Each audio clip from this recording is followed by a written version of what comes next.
विकासलाई फोन गर्नु पर्यो किन आएन आज त्यो काममा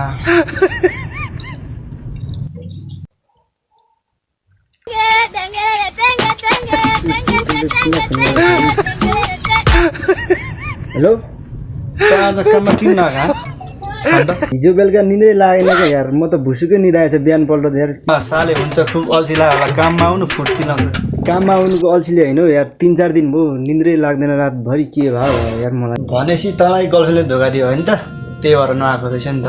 होइन यार त्यस्तो कहाँ गर्लफ्रेन्डले धोका दिनु होइन फ्यामिली प्रब्लम हो होइन फ्यामिलीसँग पनि त्यस्तो प्रब्लम केही छैन त्यत्तिकै शान्तिको कुरामा हो अनि त मेरो साथी होइन मलाई सुनाउँदैनस् तेरो सिक्रेट कुरा के हो पख तँलाई साथीको नाममा हो नि साथी त हो नि यार त्यस्तै शान्तिको कुरा भयो नजिस्किनु छोड्दै यार केही भएन मलाई अब त्यस्तै छिटो भन्नु छिटो भन्छु कुरो के भन्दाखेरि अस्ति रक्सी खानु छोडादेखि रातभरि निन्द्रै लागेन त्यही कुरो थक भाग साले झन् म चाहिँ साथी भनेर यसो हेल्प गर्नु सक्छु कि भनेर उ गरेर त रक्सी खाएर थक लाजे मलाई थक फुना